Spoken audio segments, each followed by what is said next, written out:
In 1972, BMW selected 35 employees to fulfill a very special mission, the creation of the European Touring Car Homologation Special, legendary 3.0 CSL. And in that moment, BMW's motorsport division was born. Fast forward nearly 40 years, and the spirit of M still remains.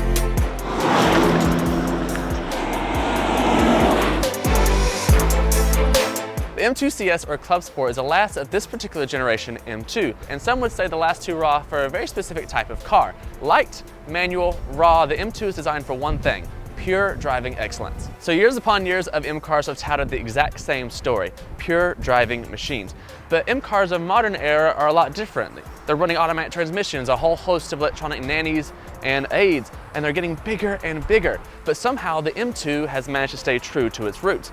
Debuting in 2016, the M2 has gone through multiple changes and is known to have quite a brutish personality and a couple of small flaws.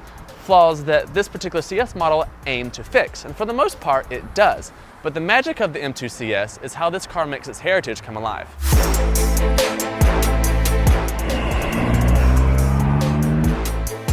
So if you're thinking that you might want one of these M2 CSs, you're kind of out of luck, because all 70 examples here in Australia have already been sold, and this particular one is owned by BMW Australia. And there's no real reason to review this car. The reason the car is with us today is to talk about how special it is to engineer something like this to be unique. I have to say that I was not impressed by the M2 competition on the road. It's a brilliant machine on track, it's fast, it's capable, but it kind of just felt like another fast M car. The M2 CS, from the moment you touch the start button, feels special. And it's because it's basically made up of pieces of its ancestors. The steering feels like an E90 in a good way.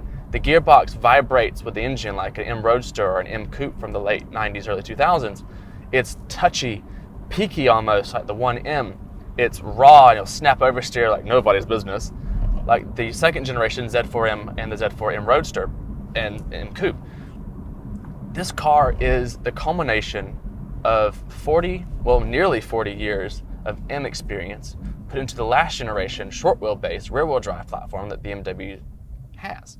This M2 CS is to be the last of its breed. And that's kind of sad. The way this car feels is absolutely electric. Would I want the steering to be a bit more talkative? Yes. It turns like nothing else BMW makes. But I would like the steering to be more talkative. I can forgive it. It's got 550 Newton meters of torque in any gear, and it comes on so strong and so smoothly. It's really aggressive and extremely touchy at times. But that's kind of the point of a car like this. I think that this is one of the best BMWs ever made.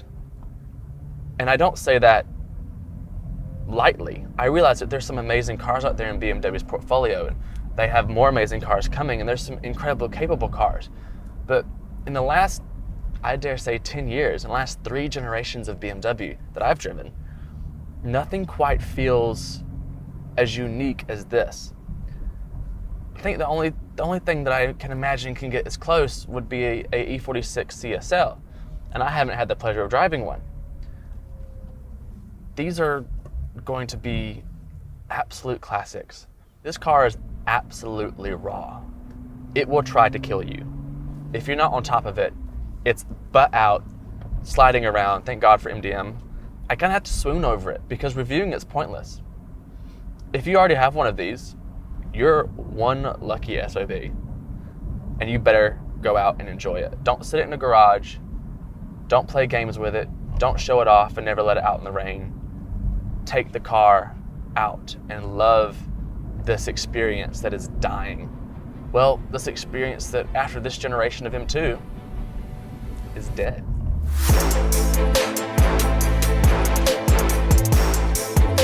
So from a technical perspective, there's a couple of really special things about the M2 CS.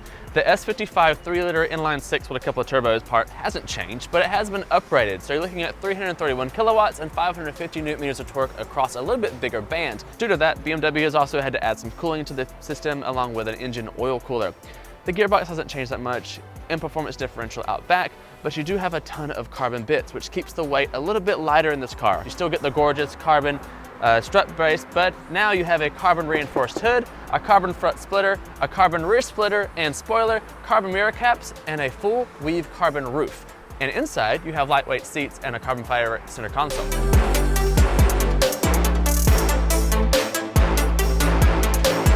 As far as brakes are concerned, the package does get upgraded. You get lighter wheels, so better unsprung mass, but also updated brakes, so 6 piston calipers out front to grab massive disc, and it feels a lot better on the pedal than the old M2 Comp did for whatever reason.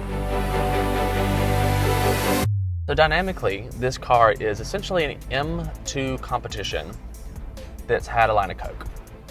So you got super sticky Michelin Pilot Sport Cup tires, adaptive suspension, which is new for the M2 platform. Same mode, so Sport Plus, Sport, Efficient, adaptive suspension, Sport Plus, Sport, Comfort. The electromagnetic steering thing that BMW does okay at, it's not great, I wish it was better. But when you throw this car into a corner, you immediately can tell that this has been well thought out. Yes, it will snap on you. Yes, it will fight you a little bit mid-corner, but this is a brilliant M car, and it feels like a proper M. It feels like M cars of old. This car reminds me a lot of an E46 who's had a turbo slapped onto it, well thought out, and then just shot down the freeway with some sticky tires. It's brilliant in the hands. I dare say this is probably the best rear-wheel drive sports car on sale in this bracket. It's light on its feet, it weights up nicely. There's not as much feedback in the steering as I would want personally, just because I want the car to tell me what's going on. I mean, I had more feedback out of my Megane 3 RS, which is not good look BMW, but you can look past that when you realize that you're sticking at a very obnoxious speed into a corner and it's staying. Granted, it's trying to wiggle away, but it's staying. It feels a lot more planted and a lot more special in the hand than the competition does. The competition is confident and confident in its motions, but it doesn't feel nearly as alive. The competition feels like there's a layer, like a wax layer over the performance, and once you break through that wax layer in the competition, the car becomes an M car. It's no longer just a fast BMW. There's no wax layer in the CS. It's all or nothing. This car requires your attention 100% of the time. We tried to film this car yesterday in the rain. Could not film it in the rain because this car is not happy in the rain. You cannot take your eyes off the road for half a moment in the rain in this car. You have to give it 110% of your attention. As soon as you go on a circuit, this car requires the same amount of time and attention. And this car will take out a novice driver easily. But that means those of us who know how to get the most out of him, getting to enjoy it a whole lot more. A whole lot more.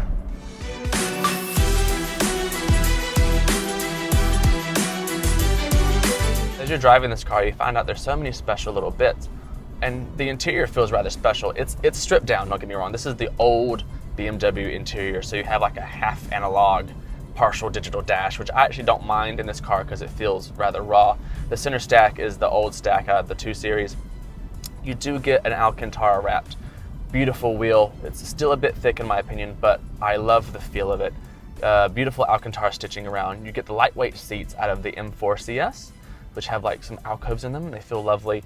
Tons of carbon fiber. Your center console is carbon fiber, one piece, true carbon fiber, and all these Alcantara bits. You do also have a Harman Kardon sound system, which is a little bit pointless in a car this loud, but it's okay. And my favorite thing about this interior is probably that they've taken this Alcantara across the dash and they've put CS. They've not stitched it, but cut it out the Alcantara and put like a red sort of effect behind it, and it looks really special.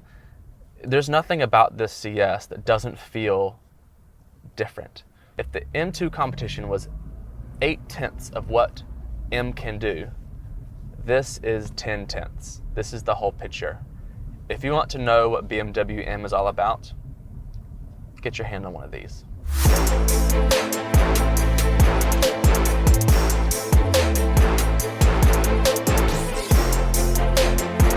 BMW M is, like we've said, been around for nearly 4 decades, and they've created this cult following of super capable rear-wheel drive, just powerhouses, and M's evolving.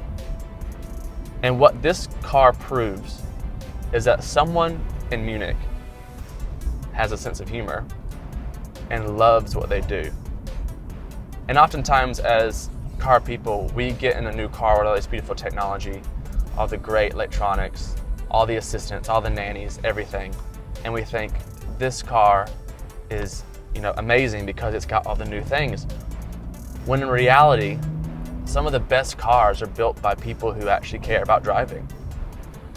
And you can tell from the moment you get in, the moment you touch the gear level, the moment it crackles on startup, that this car was built by somebody who cares.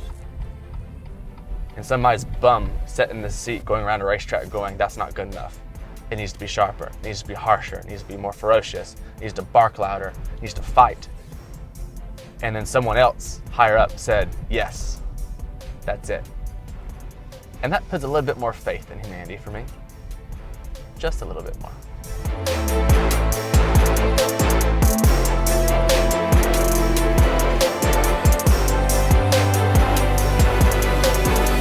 So this generation of M2 could in fact mark the end to a very important era for BMW. And with all the CX examples now being handed over to their owners, this is probably the last chance I'm going to get to enjoy one. So I'll see you next time.